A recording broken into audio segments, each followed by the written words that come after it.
শুভরাত্রি প্রিয় দর্শক, আমি ওহিদুজ্জামান শুরু করছি মোহনা টেলিভিশনের সংবাদ বিশ্লেষণ ধর্মী অনুষ্ঠান শীর্ষ সংবাদ।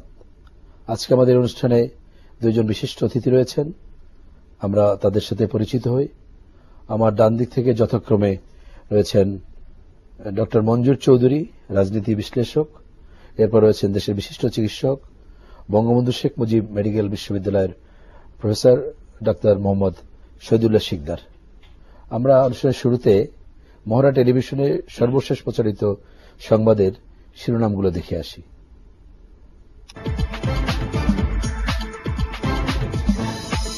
ঢাকা মেডিকেলের বেডে মৃত্যু যন্ত্রণায় কাতর, পেট্রোল বোমায় দগ্ধ পুলিশ কনস্টেবল, জড়িতদের গ্রেফতারের নির্দেশ প্রধানমন্ত্রীর।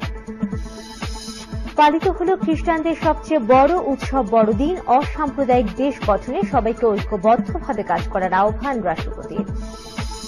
মার্চ ফর ডেমোক্রেসিতে বাধা দিলে কঠিন কর্মসূচি, খ্রিস্টান ধর্মাবলম্বীদের সঙ্গে শুভেচ্ছা বিনিময়কালে বললেন খালেদা জিয়া। এবং বিরোধী দলের মার্চ ফর ডেমোক্রেসিকে হাস্যকর বললেন হানিফ, যে কোনো মূল্যে কর্মসূচি ব্যর্থ করে দেওয়ার ঘোষণা কামরুলের। প্রিয় দর্শক, এই ছিল আজকের মোহনা টেলিভিশনের সর্বশেষ সংবাদের শিরোনামগুলো। আমরা এই বিষয়গুলোর উপরে এবং প্রাসঙ্গিক অন্যান্য বিষয় নিয়ে আমাদের অতিথিদের সাথে আলোচনা করব। আমাদের সাথে থাকুন। আমরা প্রথমে শুরু করে আজকের বড়দিন, সবাইকে বড়দিনের শুভেচ্ছা জানাই। যীশু খ্রিস্ট 25 ডিসেম্বর জন্মগ্রহণ করেছিলেন। আমরা যারা ইভেন ইসলাম ধর্মে বিশ্বাসী, আমরা বলে থাকি যে ঈসা আলাইহিস সালাম, তার এই দিনে জন্মদিন। এই দিন অত্যন্ত একটি পবিত্র দিন, আনন্দের দিন। আমরা আবারও সবাইকে শুভেচ্ছা জানিয়ে আমাদের ডাক্তার মোহাম্মদ শহীদুল্লাহ শিকদার সাহেব কাছে আসি। যে সকল ধর্মের যে শান্তি আজকে প্রয়োজন, যীশু খ্রিস্ট একসময় তার জন্ম হয়েছিল এই শান্তির বাণী নিয়ে। এই বিষয়ে আপনার আজকের দিনের প্রতিক্রিয়া কি? ধন্যবাদ। আপনি ঠিকই বলেছেন। আমি প্রথমে মোহনা টেলিভিশনের দর্শক শ্রোতা সকলকে এই মেরি ক্রিসমাস জানাচ্ছি। আসলে এটাই ঠিক যে ঈসা আলাইহিস সালাম বলেন বা যীশু খ্রিস্ট বলেন, তিনি জন্ম নিয়েছিলেন শান্তির বার্তা নিয়ে। আজকে বাংলাদেশের যে পার্সপেক্টিভ, যে হানাহানি আমরা দেখছি, যে সহিংস অবস্থান আজকে দেখছি, যে অগ্নিসংযোগের যে মহরত আমরা দেখছি, যে উৎসব দেখছি এনার্কির, এর ভেতর থেকে যদি বেরিয়ে আসতে হয় তাহলে যীশু খ্রিস্টের যে বাণী, অমর বাণী, যে শান্তির বাণী, সেটি বাংলাদেশ সকল যারা আমাদের সেই যে মহাপুরুষ অবতার বলি কিংবা নবী রাসূল বলি, ওরা সবাই কিন্তু তাদের মূল যদি আমরা দেখি শান্তি প্রতিষ্ঠা। আপনি ঠিক বলেছেন যে আসলে সমস্ত ধর্মের যারা মহাপুরুষ, যারা ধর্মের বাণী নিয়ে এসছেন মানুষের মাঝে, সকলের কল্যাণ, শান্তি, একটাই কথা যে শান্তি, কল্যাণ, সাম্য এবং মানুষের অধিকার। সেটি আজকে বাংলাদেশে আমরা দুর্ভাগ্যজনকভাবে দেখছি যে ক্ষমতার মসনদের জন্য এই যে একেবারে অন্ধ হয়ে যাওয়া, এই যে মানে মোহগ্রস্ত হয়ে যাওয়া, সমস্ত জিনিস মানুষের, দেশের মানুষের অধিকার কোথায় যাচ্ছে, মানুষের শান্তি কোথায় যাচ্ছে, স্থিতিশীলতা কোথায় যাচ্ছে, উন্নয়ন কোথায় যাচ্ছে, দেশ কোথায় যাচ্ছে, জনগণের আশা আকাঙ্ক্ষা কি, সেই বিষয়টি মোটেই কোনো বিবেচনায় আনা হচ্ছে না। আজকের দিনে মহান যীশু খ্রিস্টের বা ঈসা আলাইহিস সালাম যিনি বলেন, তার যে অমর বাণী, যে শান্তির বাণী, যে সাম্যের বাণী, যে মানবতার বাণী, সেটি বাংলাদেশের জন্য খুবই জরুরি। কাজে আজকের পার্সপেক্টিভে আমি বলবো যে বড়দিনের যে উৎসব পালন করছেন আমাদের খ্রিস্টান ধর্মাবলম্বীরা, আমরা গোটা বাংলাদেশের মানুষ, মুক্তিকামী মানুষ, স্বাধীন বাংলাদেশে যে বাংলাদেশের স্বপ্ন দেখেছিল আমাদের মুক্তিযোদ্ধারা, শহীদ মুক্তিযোদ্ধারা যারা জীবন দিয়েছে অসাম্প্রদায়িক একটি দেশের জন্য, সেই অসাম্প্রদায়িক দেশ গঠন করার যে শপথ আমরা নিয়েছিলাম ৭১, আজকে 2013-তে শেষ পর্যায়ে এসে বড়দিন পালন করতে এসে আমাদেরকে সে কথাটাই বারবার মনে করে দিচ্ছে। বাংলাদেশের মুক্তিযুদ্ধ শেষ হয়নি, বাংলাদেশের যে ঐক্যের বাণী সেটি এখনো দাবিদার যে আমাদের ঐক্য প্রয়োজন। আজকে এখনো এটা প্রয়োজন যে অসাম্প্রদায়িকতা প্রয়োজন। আজকে আমাদের সমস্ত সাম্প্রদায়িকতার ঊর্ধ্বে এসে বাঙালির যে জাতীয়তাবাদী চেতনা, যে সাম্যের চেতনা, মুক্তির চেতনা, স্বাধিকারের চেতনা, সেই চেতনাতে আজকে আমাদের সকলকে বলিয়ান হতে হবে। সেটাই যিশুর বাণী এবং আমি বিশ্বাস করি আজকে সেটাই স্বতঃস্ফূর্তভাবে সকলকেই পালন করতে হবে। ধন্যবাদ। আমরা সেখান থেকে আসি যে আমাদের মহামান্য রাষ্ট্রপতি তিনি খ্রিস্টান ধর্মের যে উৎসবে তাদের সাথে মিলিত হয়ে অসাম্প্রদায়িক দেশ গঠনে সকলকে ঐক্যবদ্ধ হয়ে কাজ করা আহ্বান জানিয়েছে, অত্যন্ত চমৎকার কথা। কিন্তু আমরা দেখি যে আমাদের যে সেই অসাম্প্রদায়িক চেতনা, যেটা মুক্তিযুদ্ধের চেতনা, যেটা মুক্তিযুদ্ধের স্বপ্ন, যে একটি সমৃদ্ধ বাংলাদেশ অসাম্প্রদায়িক, আমরা দেখেছি যে 1975 সালে জাতির জনক বঙ্গবন্ধুকে হত্যা করে সেই সময় ধর্মশ্রয়ী একটা জাতীয়তাবাদ প্রতিষ্ঠা করে জিয়াউর রহমান দেশটাকে বিভক্ত করলেন এবং তারপর থেকে নানা সময় রাজনীতিতে ধর্মের ব্যবহার, রাজনৈতিক স্বার্থ হাসিলের জন্য পরিকল্পিতভাবে সাম্প্রদায়িক সহিংসতা করা, এটা আমরা দেখছি, যেটা এবারেও দেখছি। এই যে যুদ্ধাপরাধীদের বিচার হচ্ছে সেটা নিয়ে, বা অবরোধের নামে আমরা সেই সব কর্মসূচির মধ্যে আমরা দেখছি যে সংখ্যালঘু মানুষের হামলা, কিছুদিন আগে সেই কক্সবাজারের রামুতে বৌদ্ধবিহারে হামলা। তো আজকের এই সমগ্র রাজনৈতিক প্রেক্ষাপট আপনি কিভাবে দেখছেন এটাকে? আজকের 25শে ডিসেম্বর যীশু খ্রিস্টের জন্মদিন, আমরা বলি বাংলাদেশের খ্রিস্টান সম্প্রদায়ের লোকেরা বলেন বড়দিন। প্রকৃতপক্ষে এই দিন হচ্ছে শান্তির দিন, ভালোবাসার দিন। অথচ আজকের সারা বাংলাদেশের লোকজন একটা অস্বস্তিকর পরিবেশের মধ্যে, পরিস্থিতির মধ্যে দিন কাটাচ্ছে। কেউ কেউ অবরুদ্ধ, অনেক অঞ্চলের লোক অনেকটা অবরুদ্ধ হয়ে পড়েছে। আজকে অনেক লোক পেট্রোল বোমে পুড়ে বার্ন ইউনিটে কাটতাছে, কেউ কেউ মারা যাচ্ছে। এটা সাধারণ ঘটনা হয়ে গেছে।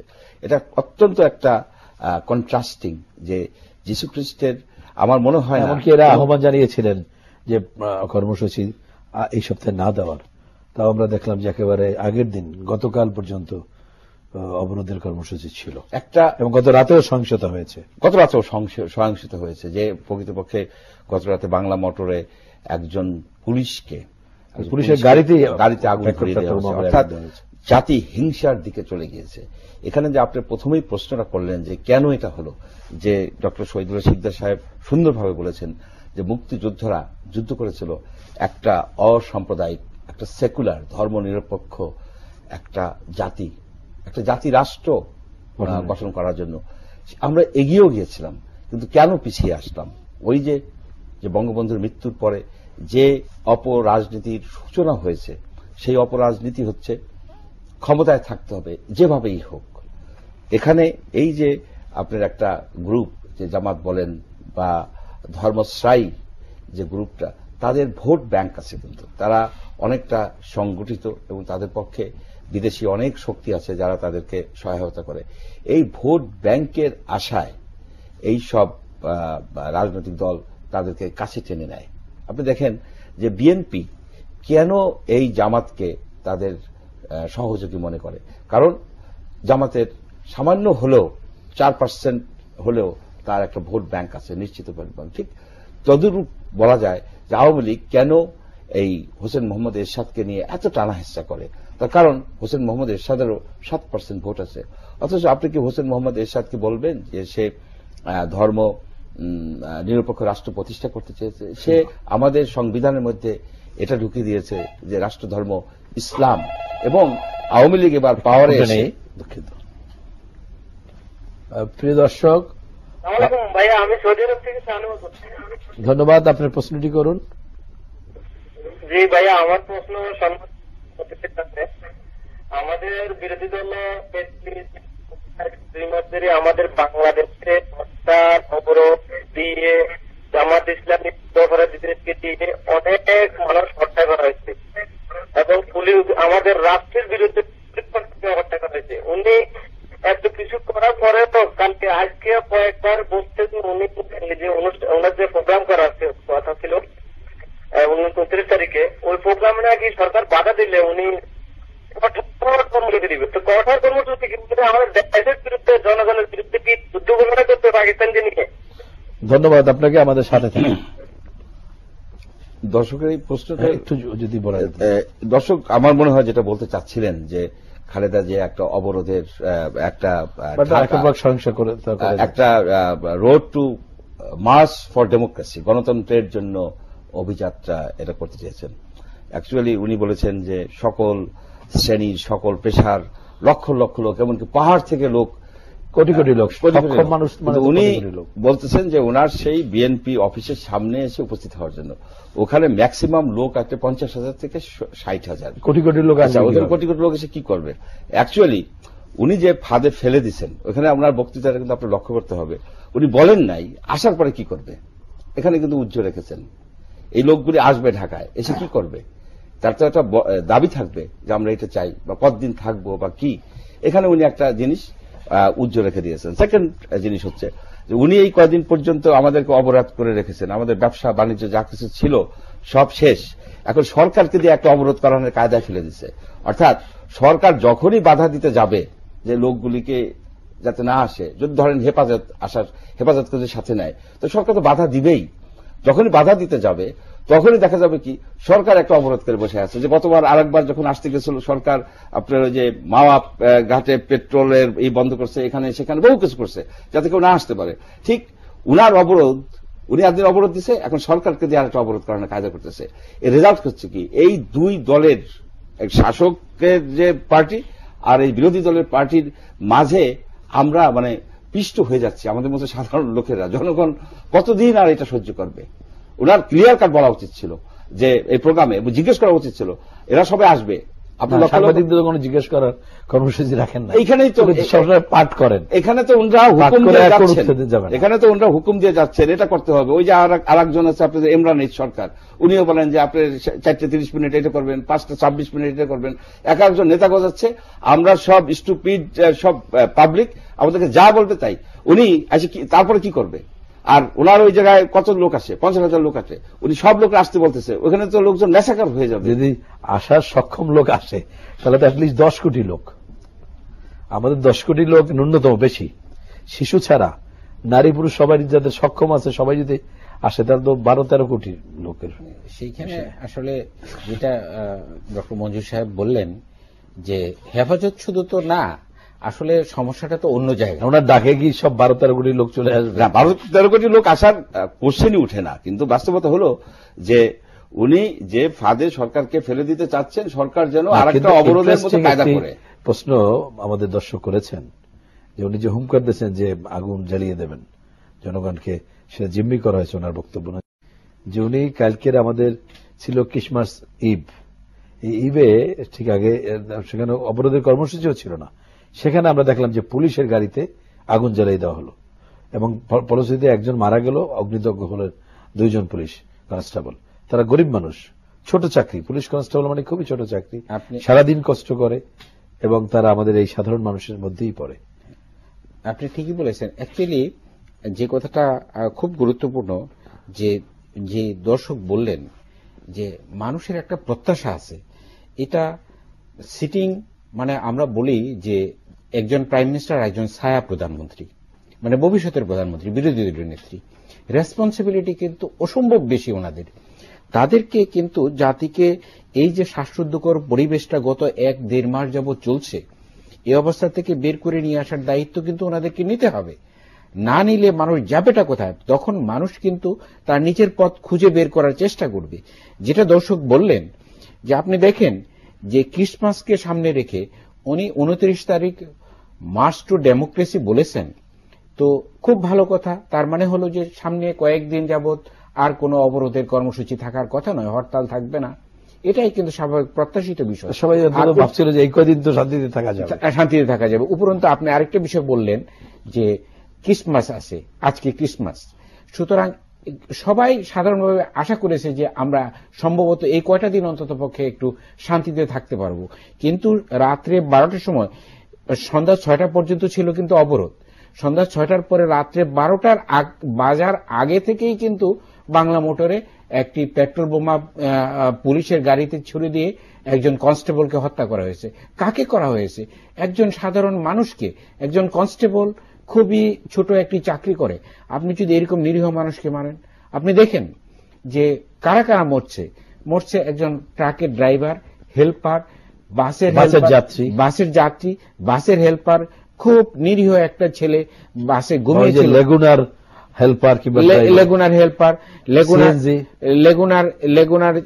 হেল্পার তার বাবার সামনে কিন্তু পেট্রোল বোমায় মনির অগ্নিদগ্ধ হয়ে মারা গিয়েছে।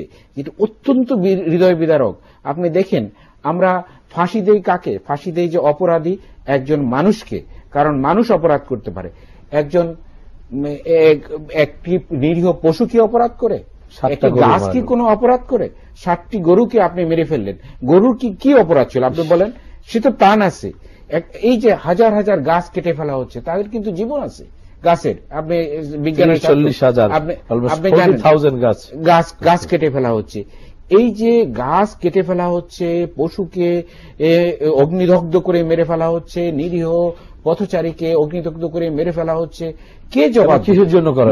মানুষ প্রত্যাশা করে কার কাছে করা হয়েছে? কেন? সিম্পলি ক্ষমতা দখলের জন্য।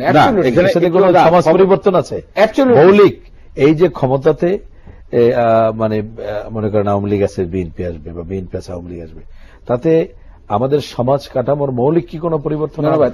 আপনি এই বিষয়টা আমি বলতে চাই। আপনি দেখেন যে কতটা দিন যে চলছে, কেউ কি বলেছে যে কৃষকের ভাগ্যের এই পরিবর্তন হবে, শ্রমিকের ভাগ্যের পরিবর্তন হবে, শিক্ষকের এই সমস্যা দূরীভূত হবে, চাকরিজীবীদের এই সমস্যা দূরীভূত হবে, গৃহবধূর এই সমস্যা হবে, দ্রব্যমূল্য কমে যাবে, আমি ট্যাক্স এই জায়গায় রেয়াত দিব, আমি এখানে উন্নয়নের এই নতুন কর্মসূচি দেব, আমি সেবামূলক চিকিৎসার ক্ষেত্রে এই ভর্তুকি দেব।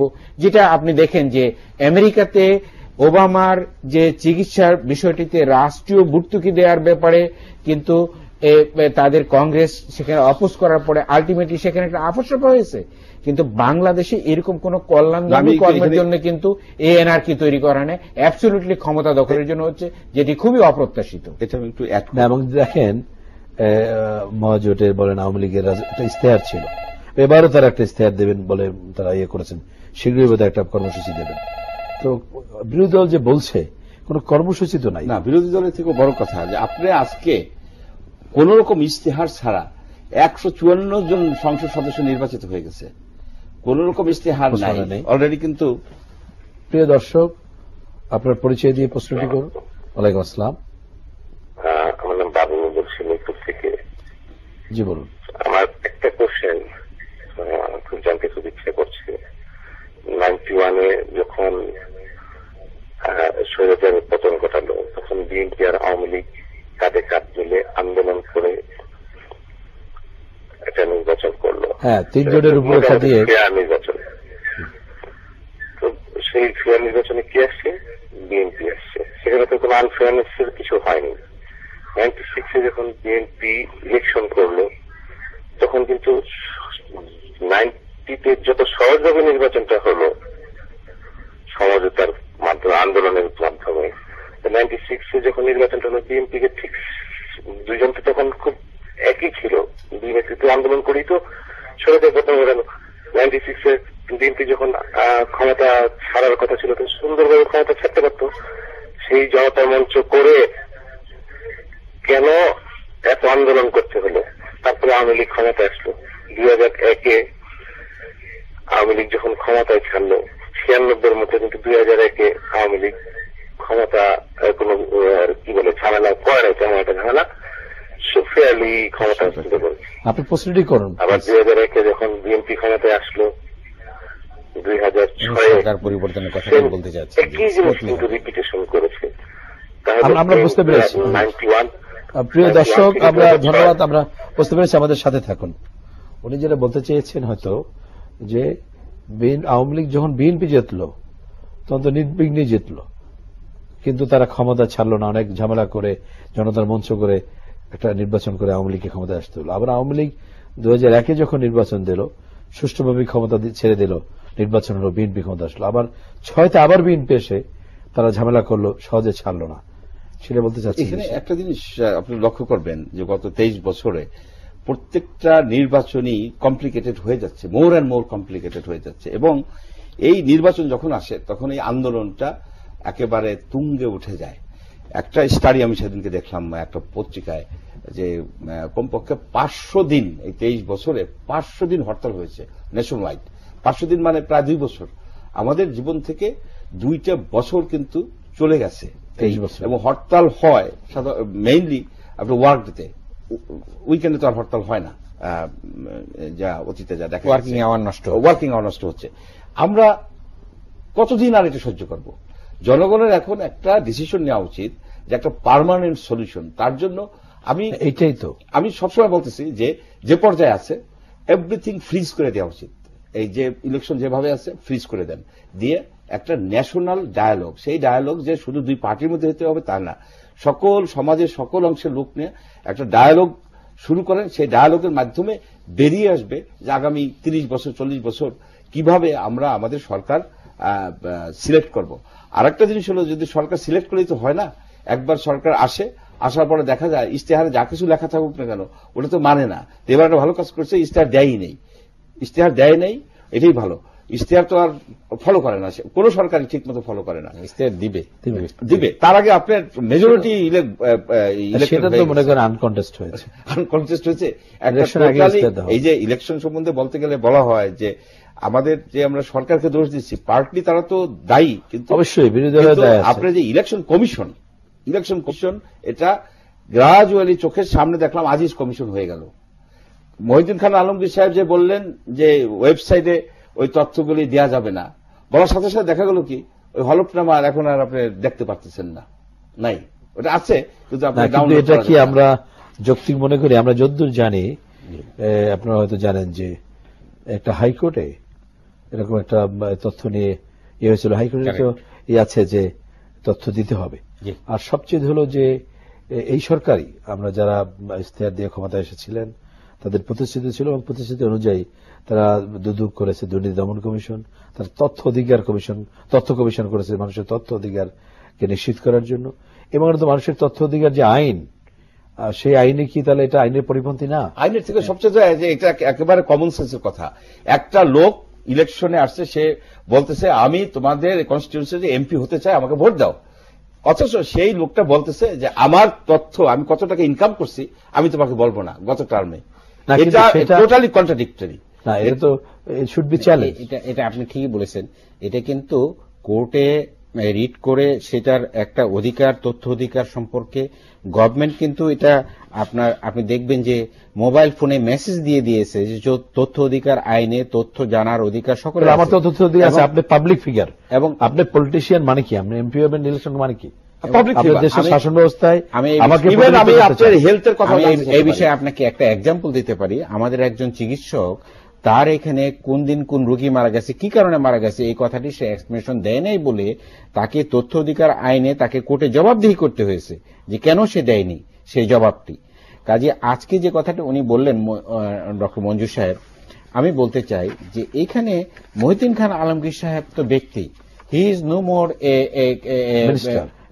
Minister, he is not the authority of government, he is not the authority of government, he is the part of one political party. He is the member of political একজন political party. But thing is that আমি যতটুকু জানি government থেকে কিন্তু এটা বাধা দেওয়া হয় না পার্টি হিসেবে। উনি পার্টি রিপ্রেজেন্ট করেন, পার্টি রিপ্রেজেন্ট হিসেবে পার্টি করুক, ইভেন গভর্নমেন্টও যদি করে। আমার কথা হলো ইলেকশন কমিশন এটা হবে কিনা, গভর্নমেন্ট করে নাই এবং মাননীয় প্রধানমন্ত্রী এটা নির্দেশনা দিয়েছিলেন। এই বিষয়টি আমরা আলোচনা করব। আমরা একটু আমাদের একটা ব্রেকে যেতে হবে, আমরা এখানেই ফিরে আসবো আপনার কাছে। প্রিয় দর্শক, আমাদের একটা ছোট্ট বিরতি দিয়ে যেতে হবে। আমরা বিরতির পরে সেই আলোচনাটি আবার করব। আপনারা আমাদের সাথে থাকুন। প্রিয় দর্শক, আপনাদের সাথে থাকার জন্য ধন্যবাদ। আমরা সেই আলোচনায় আবার ফিরে আসছি। আমাদের সেই তথ্য অধিকার এবং যারা রাজনৈতিক ব্যক্তিত্ব যারা নির্বাচনে আসছেন তাদের সম্পর্কিত নানা তথ্য জানার অধিকার আমাদের আছে কিনা। ডক্টর শহীদুল্লাহ শিকদার। জি, আপনি ঠিক বলেছেন। অ্যাকচুয়ালি এটা কিন্তু সরকারিভাবে এটা প্রচার করা হয়েছে মোবাইল ফোনে মেসেজ দিয়ে এবং পত্রপত্রিকাতে এসছে। এটা একটা অ্যাচিভমেন্ট জোট সরকার, এটা অ্যাচিভমেন্ট জোট সরকারের। খুবই জরুরি যে আসলে তথ্য অধিকারটা প্রয়োগ করতে হবে সমস্ত জায়গাতে। আজকে নির্বাচনকে সামনে রেখে নির্বাচনী হলফনামাতে সম্পদের হিসেব দেওয়াটা একটা পার্ট অফ দিস নির্বাচনী গেইন। সুতরাং নির্বাচনে যারা লড়বেন তাদেরকে কিন্তু এই হিসাব দিতে হবে। মাননীয় প্রধানমন্ত্রী নিজে দিয়েছেন এবং তিনি বলেছেন যে সকলকে দিতে হবে। কোন ব্যক্তি যদি এটা নির্বাচন কমিশনে যেয়ে নিষেধ করেন, কিন্তু নির্বাচন কমিশনের এটা শোনার কথা নয়। আমি বিশ্বাস করি নির্বাচন কমিশন এটা শুনবে না এবং এটা জনগণের জানা। সবচেয়ে বড় হলো যে আমার নাগরিক হিসাবে আমার সাংবিধানিক অধিকার আছে কিনা জানার। অফকোর্স আমার এই তথ্য অধিকার আছে কিনা। অফকোর্স সাংবিধানিক অধিকার আছে এবং এটা কোর্টে, সর্বোচ্চ কোর্টে সেটা রায়ের মাধ্যমে। আমি আরেকটা জিনিস আমাদের এখানে আলোচনার বিষয়, যে এই যে সম্পদের বিবরণ দেওয়া হয়েছে, বিশেষ করে যারা খুব রাতারাতি অনেক অর্জন, আপনি কি মনে করেন যে তাদের সকল সম্পদের বিবরণ এখানে দেওয়া হয়েছে সঠিকভাবে? আপনি ঠিক বলেছেন যে আসলে সঠিকভাবে দেওয়া হয় না এবং সকল সম্পদের হিসেবেও দেওয়া হয় না, যেটা অনেকে দেখাচ্ছেন যে মৎস্য খামার থেকে তারা আয়ের উৎস খুঁজে বের করেছেন। কিন্তু দুর্ভাগ্যজনকভাবে এই বিষয়টি কিন্তু দেশের মানুষ বুঝতে পারে, যারা পত্রিকা পড়েন, যারা মিডিয়াতে দেখেন, তারা সকলেই বুঝতে পারেন। আমাদের সম্মানিত অর্থমন্ত্রী সাহেব বলেছেন যে ক্ষমতায় থাকলে সম্পদ বাড়তে পারে, কিন্তু কতটুকুন বাড়বে, রেশনালি বাড়বে কি বাড়বে না, সেটি কিন্তু আমাদেরকে জনগণ জানার অধিকার আছে। এবং যে কোনো অবস্থায় বাড়তে পারে, মুদ্রার ইনফ্লেশনও বাড়ে, কিন্তু কতটুকু বাড়বে, কতটুকুন বাড়বে এবং তার সঠিক ট্যাক্সটা কি তিনি দিয়েছেন কিনা। আমরা দেখেছি অতীতে আমাদের পাস্ট গভর্নমেন্টের, মানে প্রিভিয়াস গভর্নমেন্টের একজন সম্মানিত অর্থমন্ত্রী সাহেব তার কালো টাকা তিনি সাদা করেছেন 1/11 পরে, যেটা দুর্ভাগ্যজনকভাবে প্রধানমন্ত্রী বেগম খালেদা জিয়া, তৎকালীন প্রধানমন্ত্রী, এবং আপনি বলেছেন তৎকালীন প্রধানমন্ত্রীও একই কাজ করেছেন, যেটা দুর্ভাগ্যজনক জাতির জন্য। কারণ একজন প্রধানমন্ত্রী বা অর্থমন্ত্রী যদি ট্যাক্স দিতে ভুলে যান, তাকে সাংবাদিকরা প্রশ্ন জিজ্ঞেস করেছিলেন অর্থমন্ত্রী সাহেবকে যে আপনি এখন কেন কালো টাকা সাদা করছেন, কেন আগে সঠিক সময় যখন ট্যাক্স দেওয়ার কথা তখন কেন দিলেন না। তখন তাই না, সেই সময় প্রতি বছরই একটা সময় টাইম দেওয়া হয়েছে কালো টাকা সাদা করতে, এবং দেশের অনেক ব্যবসায়ীরা সেটি করেছে 10% ট্যাক্স দিয়ে। জি, সেই সুবিধা ওনারা নেন নাই। যখন তত্ত্বাবধায়ক সরকার আসলো এবং এই বেহিসাবি টাকা ধরা পড়া, আইনের আওতায় আনা, গ্রেপ্তার করা, এই ধরনের ঘটনার জন্য অ্যাড করি। আমি একটু শেষ করি। আসলে দেখেন দুর্ভাগ্যজনক, এবং আমার মনে আছে এখনো তৎকালীন অর্থমন্ত্রী সাইফুর রহমান সাহেব বলেছেন যে আমাদের দেশের মানুষ স্কুলে পয়সা দিতে পারেন, মাদ্রাসায় অনুদান দিতে পারেন, কিন্তু সঠিক সময় ট্যাক্সটা দিতে পারেন না। যখন তার মন্ত্রিত্ব চলে গেল তখন তিনি আবার ইনি নিজেই সঠিক সময়ে ট্যাক্স দেন নাই বলে সাংবাদিকদের প্রশ্নের সম্মুখীন। বড় কথা হলো ট্যাক্স দিচ্ছেন না দিচ্ছেন সেটা মুখ্য না, মুখ্য হলো যে কালো টাকা তাদের, সেই কালো টাকাকে তারা সাদা করে, তাদের কালো টাকার মালিক। হ্যাঁ, এবং সেই কালো টাকাটা আসলে what is the meaning of this কালো টাকা?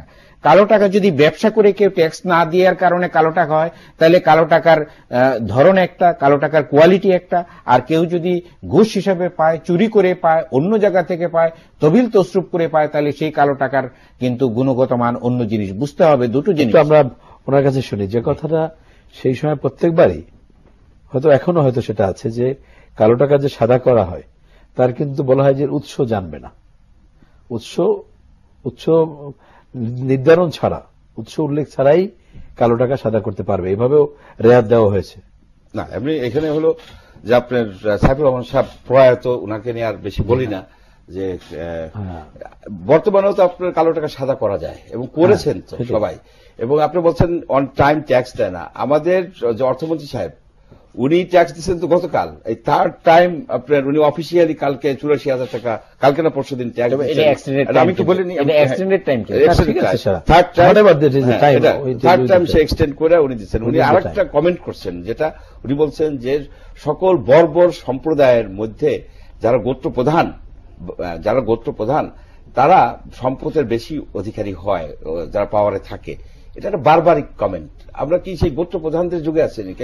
এটা হয়তো সেটা তো হবে না। আমরা তো সে জায়গায়, আমাদের দেশে এই যে 1 কোটি টাকা, আমি শুনেছি যে একজন 1 কোটি টাকা এই 5 বছরের পরে 90 কোটি হয়েছে। আপনি যদি মাছ চাষও করেন বা রিক্সাও চালান, মাটিও কাটেন, ডাক্তারি করেন, আপনি যখন মন্ত্রী আছেন, এটা আমরা সবাই বুঝি যে আপনার পক্ষে, আপনি মন্ত্রী নাই, এমপি নাই, ডাক্তারি করার যে সময় পাবেন, আপনি মন্ত্রী হিসেবে তো সেই সময় পাচ্ছেন না।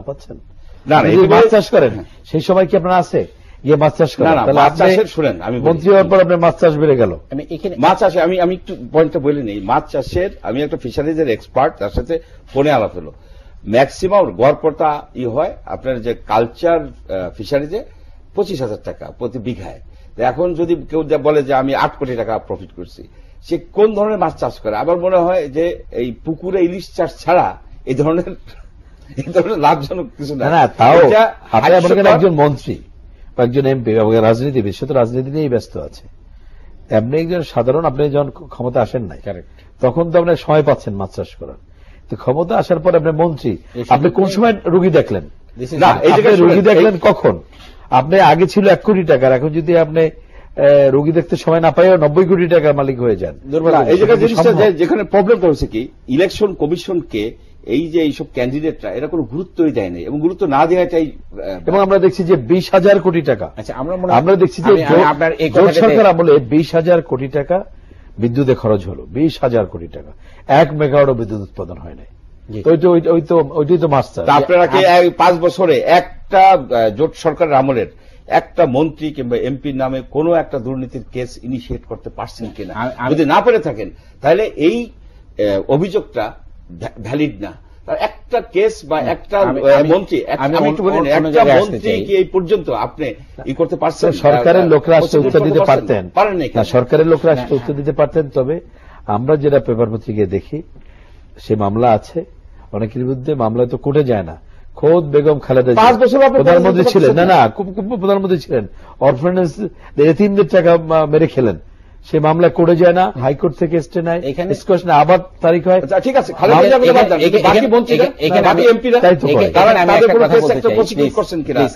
আমি একটা কথা বলতে চাই। দেখেন, দুর্ভাগ্যজনকভাবে এটা সত্য যে বাংলাদেশে দুর্নীতি এখন ন্যাশনালাইজ করা হয়েছে। এটা আজকে না, এটা অনেক দিন থেকে। এটা যেমন উনি বললেন যে একজন পলিটিশিয়ান কোথায় সময় পান পলিটিক্সের বাইরে তার ব্যবসা বাণিজ্যের মাঝে কোটি কোটি টাকা ইনকাম করার। এই যে দুর্ভাগ্যজনক প্রক্রিয়াটি, এটা পলিটিক্যাল ব্যক্তিদের একটা সমঝোতা আছে যারা দুর্নীতি করেন, সুতরাং তারা কেসটা করেন না। যেটা উনি বললেন যে কেসটা কেন করা হয়নি। তো আমি এর পাশে অন্য আরেকটা বিষয় উঠাতে চাই, সহযোগী, প্লিজ, হ্যাঁ সহযোগী। আর আরেকটা কথা উঠাতে চাই, আমি দেখেন দুর্ভাগ্যজনকভাবে আপনি খুঁজে দেখেন, শুধু পলিটিশিয়ানরা না, শুধু এমপি মন্ত্রী সাহেবরা নয়, আজকে যারা পলিটিক্যাল পার্টির ছত্রছায়ায় অথবা প্যারা পলিটিক্যাল এনভায়রনমেন্টে আছে, যারা আমলা আছেন, যারা ব্যবসা বাণিজ্য করছেন পলিটিক্যাল ছত্রছায়ায়, এটা সরকারি দল হোক বিরোধী দল হোক, তারা যে সুযোগ সুবিধা নিয়ে শত শত কোটি টাকার মালিক হচ্ছেন, তারা কোন জায়গায় ট্যাক্স দিচ্ছেন, তারা কোত্থেকে টাকা ইনকাম করছেন, তারা কতটুকুন সৎ ব্যবসা করে সৎ উপার্জন করছেন, সেটি খোঁজা খুবই জরুরি। কারণ এটি যদি না করা হয় তাহলে দেশের ভবিষ্যৎ পেয়েছি। আওয়ামী লীগ জাতীয় পার্টি, এটা কিন্তু খুবই জরুরি। নির্বাচনে আসতো, তাদের নেতাদের ফর্ম পেলেও আমরা এর চেয়ে আরো হয়তো বড় ভয়াবহ চিত্র পেতাম। তা আমরা আশা করি যে ভবিষ্যতে এ বিষয়ে বেশি আলোচনা না বেরিয়ে যে নির্বাচন হবে, সবাই আসবে এবং সেইখানে সবাই তথ্য পাবো।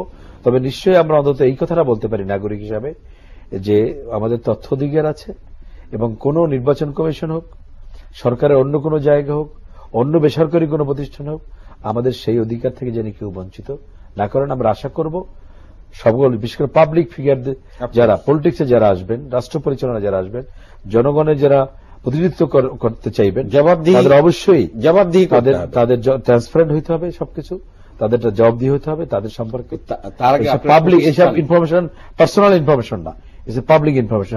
পাবলিক ইনফরমেশন তো এই ক্যান্ডিডেটরা সাবমিট করেছেন, তাদের কিন্তু আপনি ব্লেম করতে পারেন না। তারা যে টাকাটা ইনকাম করছে, আমি ধরে নেব ইন গুড ফেইথ, তারা সাবমিট করছে। এখন ইলেকশন কমিশন কেন এটাকে ব্লক করে দিল? এই যে ইলেকশন কমিশন, আপনি অনেকে বলে যে মেরুদণ্ডহীন, আমি মনে করি আসলেই তারা মেরুদণ্ডহীন। একজন যে বলল উনি বন্ধ করে দিলেন কেন? যার ফলে কোন আস্থা রাখতে পারতেছে না। আজকে যে এই ইলেকশন, আমাদের আলোচনা একদম আমরা শেষ পর্যায়ে চলে আসছি। আমার মনে হয় একটু আলোচনা করা প্রয়োজন, যারা আমাদের দর্শকরাও শঙ্কার মধ্যে রয়েছেন। এই যে আমাদের যে মার্চ ফর ডেমোক্রেসি, আমরা সেখানে কালকের যে ওনার বিবৃতি বলাই ভালো, সাংবাদিক সম্মেলন বললে সেখানে না আছে, সেই বিবৃতির ভিতরে আমরা যেমন দেখলাম যে উনি এক ধরনের কিন্তু একটা হুমকি সেখানে আছে। যেমন পাকিস্তান সম্পর্কে বলেছে, কিন্তু পাকিস্তানের বিরুদ্ধে যে মুক্তিযুদ্ধ হয়েছে, মুক্তিযোদ্ধারা পাকিস্তানিদের হাতে জীবন দিয়েছে এবং পাকিস্তানিরা যেখানে হত্যা, ধর্ষণ, লুণ্ঠন করেছে, সেটা কিন্তু আসে নাই।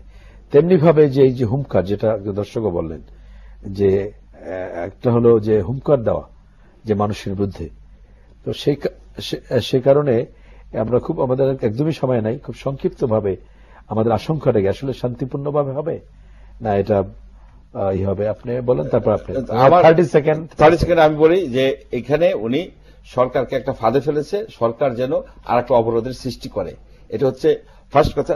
সেকেন্ড কথা, এই পাকিস্তানের বিষয় যখন আসে, এই যুদ্ধবিরতির বিচারে আসে, তারা কিন্তু ইয়েস বাট করে একটা কথা বলে। আমার প্রশ্ন হচ্ছে যে এই বিএনপি, তারা 23 বছর 24 বছর পাওয়ারে ছিল, তারা কি একটা কেস করছে এই যুদ্ধাপরাধীদের বিচারের ব্যাপারে? শুধু তাই না, করে নাই। আপনি যুদ্ধ করেছি, পাক হানাদার বাহিনীর বিরুদ্ধে করেছি, সেটা কিন্তু আসেনি বা কোনো নিন্দা আসেনি। যাই হোক, এরপর আসি আপনার কাছে। মার্চ ফর ডেমোক্রেসি যদি রিয়েলি মার্চ ফর ডেমোক্রেসি হয়, তাহলে খুব সাধুবাদ দিতে হয়। এটা দুর্ভাগ্যজনকভাবে কাদের মোল্লার সহযোগী, যাকে ফাঁসি দেওয়া হয়েছে, এবং ফাঁসি দেওয়ার পরে পাকিস্তান থেকে বলা হলো যে আমাদের নাগরিককে, আমাদের পার্টির লোককে, জামাত ইসলাম পাকিস্তান, জামাত ইসলাম বাংলাদেশ, জামাত ইসলামের বাংলাদেশের একজন নেতাকে ফাঁসি দেওয়া হয়েছে, সুতরাং তাদের ব্যক্তিকে ফাঁসি দেওয়া হয়েছে, সেই জন্য পাকিস্তানে এত গাত্রদাহ। সেই অবস্থায় জামাত তো বসে থাকবে না, জামাত সুযোগ নেবে। তারা they are not only the co partner, they are the dominant partner of BNP. সুতরাং সেখানে এনআরকির যত কিছু জ্বালাও পোড়াও হত্যা, এমনকি কোরআন শরীফ পুড়িয়ে দেয়া, হাদিস পুড়িয়ে দেয়া, বায়তুল মুকাররমে অগ্নিসংযোগ, এই যে এই অপকর্মগুলো কিন্তু জামাত করবে। জামাত যখন করবে, বিএনপি কি তা নিয়ন্ত্রণ করতে পারবে? সেই জন্যই মানুষের এত সংখ্যা, জনমনে এত সংখ্যা, এত আশঙ্কা। ধন্যবাদ আমাদের ডক্টর মঞ্জুর চৌধুরী, ধন্যবাদ প্রফেসর ডক্টর মোহাম্মদ শহীদুল্লাহ শিকদার, এবং প্রিয় দর্শক, আপনাদের অশেষ ধন্যবাদ আমাদের সাথে থাকার জন্য। অনুষ্ঠানটি আজ সকাল 11:05 পুনঃপ্রচারিত হবে। আপনারা সবসময় মোহনা টেলিভিশনের সঙ্গে থাকবেন। আপনাদের সবাইকে অশেষ ধন্যবাদ। শুভরাত্রি।